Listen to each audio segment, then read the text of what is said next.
ये कहानी एक ऐसी दुनिया के बारे में है जहां मरने के बाद भी लोग अपनी फैमिली के साथ कांटेक्ट में रह सकते हैं और उनसे बात कर सकते हैं ताकि वह अकेला फील ना करे। अब ऐसे कैसे होता है, आए जानते हैं। कहानी की शुरुआत बेली नाम की एक लड़की से होती है जो एयरपोर्ट पर बैठी अपनी फ्लाइट का इंतजार कर रही थी। उसके साथ बेंच पर बैठा एक आदमी उससे पूछता है, क्या तुम वहाँ अपनी फैमिली के पास जा रही हो? जिस पर बेली कहती है, मैं वहाँ काम के लिए जा रही हूँ, मेरी बेटी यहाँ मेरी मॉम के साथ रहती है। वो आदमी बेली से पूछता है, तुम वहाँ कितने वक्त के लिए जा रही हो? तो बेली बताती है, मैं वहाँ 3 माह के लिए जाऊंगी। तभी फ्लाइट की अनाउंसमेंट होती है तो बेली प्लेन में चली जाती है। एक लड़की जंक अपने अपार्टमेंट में सो रही थी, तभी उसे उसके स्पेस में गए हुए बॉयफ्रेंड टाई की कॉल आती है, जो उसे उठने के लिए कहता है क्योंकि जंग को काम पर जाना था। टाई रोजाना जंग को इसी तरह सुबह कॉल करके उठाता था क्योंकि जंग एक एयर होस्टेस थी और अपने काम पर वक्त पर पहुंचने के लिए उसने टाई से कहा था कि उसे रोज जगा दिया करे। जंग जल्दी से तैयार होकर घर से जाने के लिए निकलती है, लेकिन जाने से पहले वो टाई से कहती है, कल मुझे थोड़ा जल्दी उठाना। आगे हम हेरी को देखते हैं जो एक लड़के के साथ रेस्टोरेंट में बैठी थी। तभी हेरी को उसकी मम की कॉल आती है तो हेरी मॉम को तंग करने के लिए कहती है, मैं किसी को डेट कर रही हूँ। उसकी मॉम उस लड़के के बारे में पूछती है तो हेरी के साथ आया लड़का कॉल पर सामने आकर उसकी मॉम को हेलो कहता है, जिस पर मॉम को लगता है यही उसका बॉयफ्रेंड है। हेरी कॉल बंद कर देती है और फिर वो दोनों रेस्टोरेंट से बाहर जाने लगते हैं। तो वो लड़का हेरी से पूछता है, क्या मैं तुम्हारा फेक बॉयफ्रेंड बनकर तुम्हारी मदद कर सकता हूँ? तो हेरी मान जाती है। रात को डिनर करते हुए वो दोनों री के मॉम डैड से वीडियो कॉल पर बात करते हैं तो वो लड़का अपना नाम हायन बताता है। हेरी के डैड हायन से उसकी फैमिली के बारे में पूछते हैं। हेरी के मॉम डैड खुश थे कि उसे अपने लिए आखिरकार कोई लड़का पसंद आ गया, लेकिन वो नहीं जानते थे कि सच क्या है। बेली अपनी बेटी से वीडियो कॉल पर बात कर रही थी जब अचानक उसका एक साथी उसे और बाकी सबको आवाज देकर बुलाता है क्योंकि उसे कुछ मिला था। बेली जल्दी में कॉल बंद करके वहां से जाने लगती है, लेकिन तभी उसे एक फ्लैशबैक आता है। एक बार वो ऑफिस में काम कर रही थी और उसे उसकी बेटी की कॉल आई थी। तो बेली कॉल अटेंड करके उसकी बात सुनने की बजाय उसे कहती है, अभी मैं बिजी हूँ, बाद में बात करूंगी। प्रेजेंट में याद आते ही बेली को एहसास होता है वो अपने काम की वजह से अपनी बेटी को हमेशा इग्नोर कर देती है, इसलिए वो वापस जाकर अपनी बेटी को कॉल करके उसे सॉरी कहती है। जंग हॉस्पिटल जाती है जहाँ ताई एडमिट था, जिसे ब्रेन हेमरेज हुआ था। जंग डॉक्टर से बात करती है तो वो बताता है ताई को ब्रेन हेमरेज की वजह से अपनी डेली लाइफ में अब कुछ प्रॉब्लम्स फेस करना पड़ेंगी, इसलिए तुम्हें उसकी मदद करना ना हो। कुछ देर बाद जंग टाई को लेकर अपने घर चली जाती है। अगली सुबह टाई जंग के लिए नाश्ता बनाता है। इसी बीच वो गर्म पानी की केतली उठाकर अपने हाथ पर डालने लगता है, जो देखकर जंग तुरंत उसका हाथ पकड़कर पानी नीचे गिरा देती है। जंग को डॉक्टर की बात अब समझ आ गई थी कि टाई डेली लाइफ में अकेले सरवाइव नहीं कर सका। दूसरी तरफ बेली अपनी बेटी से बात करने के लिए कॉल करती है, लेकिन वो सो चुकी थी। बेली की मॉम कॉल बंद करने लगी है तो बेली उन्हें रोक देती है। वो अपनी मॉम से अपनी बेटी का ख्याल रखने के लिए थैंक्स कहती है, लेकिन उसकी मॉम उससे कोई जवाब नहीं देती। बेली अपनी मॉम को एक चीज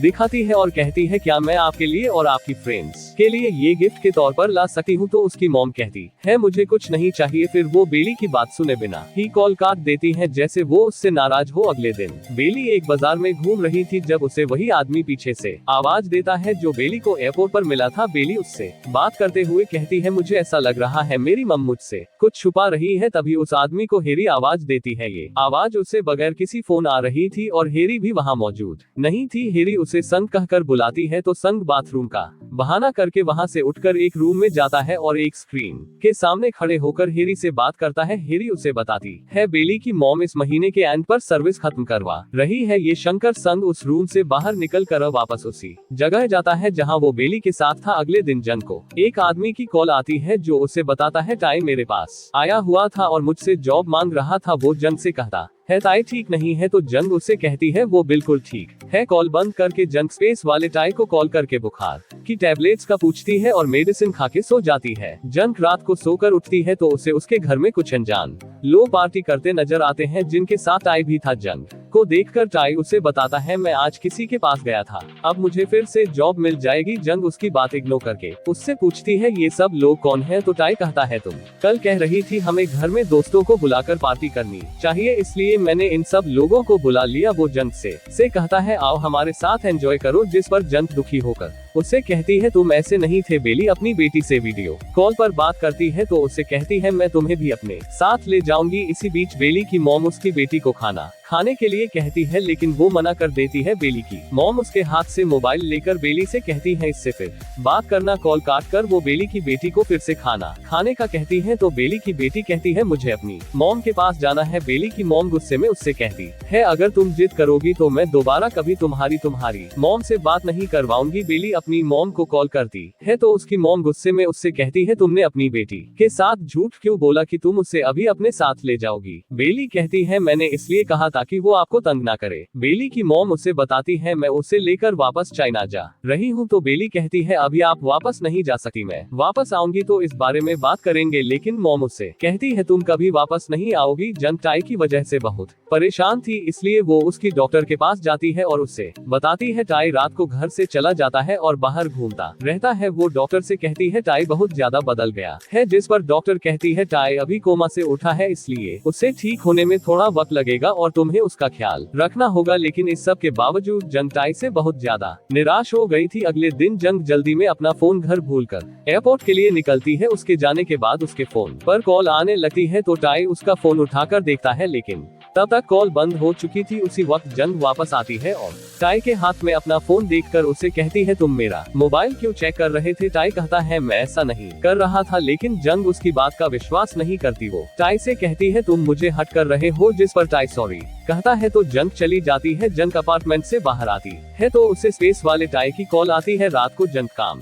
से वापस आती है तो उसे बिल्डिंग के बाहर फायर ब्रिगेड की गाड़ी और कुछ लोग इकट्ठे हुए नजर आते हैं। वो टैक्सी से उतर कर देखती है तो उसे पता चलता है उसके अपार्टमेंट में आग लग गई थी। सीसीटीवी कैमरा की फुटेज से पता चलता है ये आग टाई के अपार्टमेंट से निकलने के बाद लगी थी। जंग और टाई से इन्वेस्टिगेशन की जाती है। ऑफिसर जंग से पूछता है क्या तुम्हें टाई के बिहेवियर में कोई बदलाव महसूस हुआ है, जिस पर जंग मना करते हुए कहती है टाई ने ये सब नहीं किया। फिर वो दोनों पुलिस स्टेशन से बाहर आते हैं और रोड पर घूमने लगते हैं क्योंकि जंग का अपार्टमेंट तो तबाह हो गया था। जंग उससे पूछती है क्या तुम खाना बना रहे थे, तो टाई कहता है मैंने आग नहीं लगाई। टाई जंग से कहता है क्या हम कहीं घूमने चले, तो जंग कहती है मेरी कल बार्सिलोना की फ्लाइट है। बार्सिलोना जंग की फेवरेट जगह थी इसलिए टाई उसे कहता है फिर तो तुम बहुत खुश होगी। उसकी बात सुनकर जंग चिल्लाते हुए कहती है मेरी जिंदगी में कोई खुशी नहीं रही। हेरी वंडरलैंड ट्रैवल एजेंसी की एजेंट थी। वो एक लड़के को कॉल करके उसकी ग्रैंड माँ के मरने के बारे में बताते हुए कहती है हम तुम्हारे वापस आने तक तुम्हारी और तुम्हारी ग्रैंड माँ कैंसिल नहीं करेंगे। पेली की मॉम उसकी बेटी जिहा को लेकर एयरपोर्ट पर जाती है क्योंकि वो उसे लेकर चाइना जा रही थी। मॉम एयरपोर्ट पर एक एयर होस्टेस को रोककर रास्ता पूछती है और अगले ही पल वो देखती है जिया उनके साथ नहीं थी। वो जिया को इधर उधर देखती है लेकिन उन्हें वो कहीं नजर नहीं आती। वो घबराकर एयरपोर्ट पर अनाउंसमेंट भी करवाती है लेकिन उन्हें जिया कहीं नहीं मिलती। तभी उन्हें बेली की कॉल आती है जो उनसे जिया के बारे में पूछती है। वो उसे बताती है जिया अचानक से गायब हो गई है। बेली उनसे पूछती है कि आपने पुलिस को बताया, तो वो उसे कोई जवाब नहीं देती, जिस पर बेली चिल्लाने लगती है। उसके चिल्लाने पर उन्हें गुस्सा आता है तो वो भी चिल्लाकर बेली से कहती है मैं अब तुम्हारी मॉम नहीं हूँ, और तभी उनका मोबाइल बंद हो जाता है। उधर जंग एयरपोर्ट पर जाती है तो टाई भी उसके पीछे चला जाता है। वो जंग से कहता है मैं तुम्हारे साथ फ्लाइट पर जाना चाहता हूँ, लेकिन जंगू से मना कर देती है। जंगू से कहती है तुम अभी ठीक नहीं हो इसलिए तुम मेरे साथ नहीं जा सकते, जिस पर टाई कहता है मैं बिल्कुल ठीक हूँ। जंगू से कहती है मैं वापस आकर तुमसे बात करूंगी। तो टाई को लगता है वो उसे अवॉइड कर रही है। इससे पहले कि जंगू से कोई जवाब देती उसके मोबाइल पर किसी की कॉल आने लगती है। जंग कॉल नहीं उठाती और वहाँ से जाने लगती है तो उससे पूछता है किसकी कॉल है, जिस पर जंग अपना मोबाइल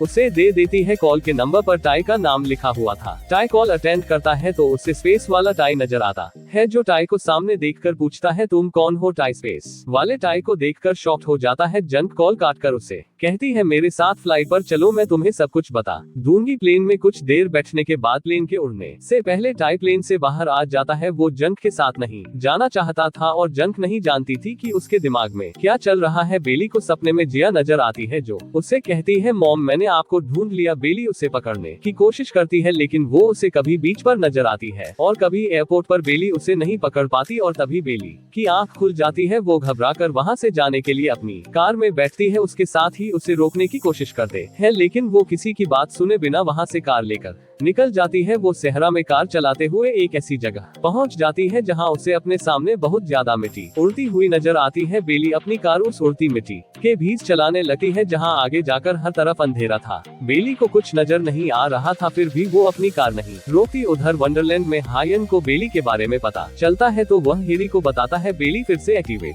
हो गई है। हाय कहता है, मैं बेली को डीएक्टिवेट करने की कोशिश कर रहा हूँ लेकिन वो नहीं हो रही। आयु की बात सुनकर हेरी सम को आवाज देती है। सीन शिफ्ट होता है और सम को दिखाया जाता है जो उसी सहरा में कार चलाते हुए उस रास्ते पर जाता है जहां बेली गई थी। वो बेली की कार के सामने अपनी कार रोककर जल्दी से कार से उतरता है और बेली को उसकी कार से निकालता है। उसे कार से निकालते ही बेली की कार उड़कर दूर चली जाती है, साथ ही बहुत ज्यादा मिट्टी उड़ने के कारण वो दोनों गिर जाते हैं। हेरी और हायन अपने सामने स्क्रीन पर बेली को देख रहे थे। हायन हेरी से कहता है, हमें बेली का डाटा डिलीट करना होगा वरना हमारा सारा सिस्टम बंद हो जाएगा। वो कहता है, हम बेली को दोबारा से बना लेंगे, जिस पर हेरी कहती है वो वैसी नहीं बनेगी जैसे वो पहली थी। तभी उनका सिस्टम बंद हो जाता है। ये देखकर हेरी कहती है बेली कुछ करना चाहती है। वो हायन को बेली का नेटवर्क ओपन करने का कहती है तो हायन पूछता है, तुम क्या करना चाहती हो? जिस पर हेरी कहती है, मैं उसकी मदद करना चाहती हूँ। अगले सीन में बेली को एयरपोर्ट पर दिखाया जाता है जो जिया को ढूंढ रही थी। एयरपोर्ट पर टाई भी बैठा हुआ था और बेली उसे कॉल करके कहती है, इस वक्त सिर्फ तुम